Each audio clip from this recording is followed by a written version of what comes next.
Biserilin ko penis siyam, tapos 44 years old. Problema lang sa hamon ang panggasto sabi. Yung kita ng asawa ko, 200 ng isang araw. Kanin lang at saka daing. Ng bagoong, 5 piso makabili ka. Nahadlok man ko magpa-inject.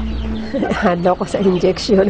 But may amiga ko bala nga nabalaan nga nagpa-inject. Daw na-paralyze balaya kamot. Kaya may araman si doktor, ganito sa Iloilo nagambal nga sa ugat na ko na doon hinadlokan ako. Saan ito nag-check up sa Iloilo. Nagambal ang doktor, hindi naging makukuro ka bata, kaya may diferensya ako matris. Kung sa bala ko kung magbusong pa ko, hindi na bala sarang makapagawa sa bata, kaya manipis mo.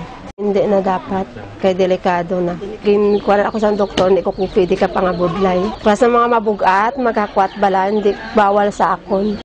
Yung gusto ko gaya may katrabaho man kaya para may kita ko adlaw-adlaw, may income bala.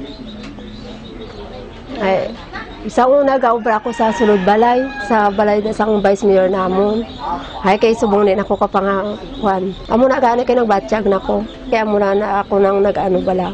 Ang naproblemahan ko nga, hindi bala sila matagaan sa maayo nga. Tapos na sa mga pagkaon, pagbisti daw, hindi mo bala sila mapagustuhan. Pilion Manila ang maayo ilang mga pangasawa, tapos hindi na bata sa damo subong kay kapudlay. Kung wala ipakaon ka, kapin pa subong kay pigado, masakit malain. Hindi sila kakaon, no? Nabudlay mga bata, hindi kakaon.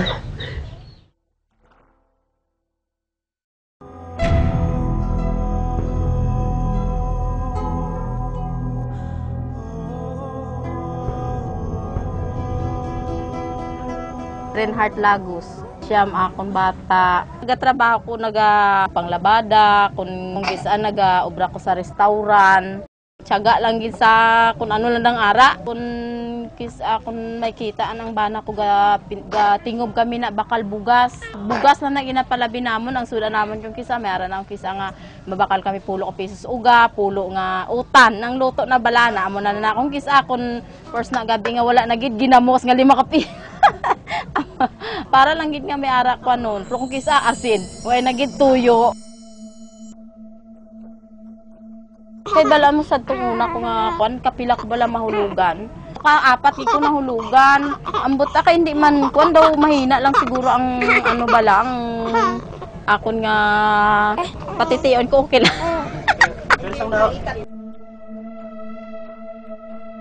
Way kuan pa man lang mga tig 2 ka bulan, 3 na daw gabatsyag ko bala daw hindi bala maano ang kuan ko.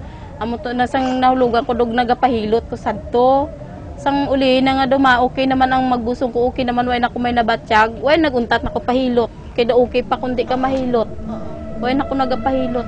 So daw apat ko nakabata wala ko tilaw pahilot. Mas mayo pag magbata ka na lang. Kung sa mahulugan, pa daw kadelikado.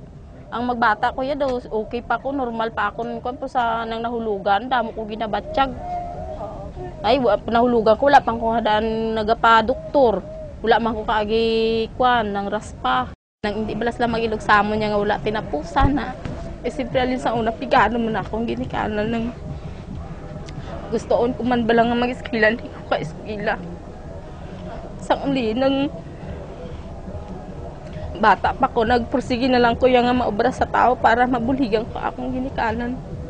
Ang natunaan ko sa itong kinanglan gid gali sa kabataan, bala hatagan gid sila sang mayo nga pagkaon nga nang magkuan gid bala nga hindi nga sila nga pabayaan nga ng tagaan na kagkuanan kinanglan di parahon gid.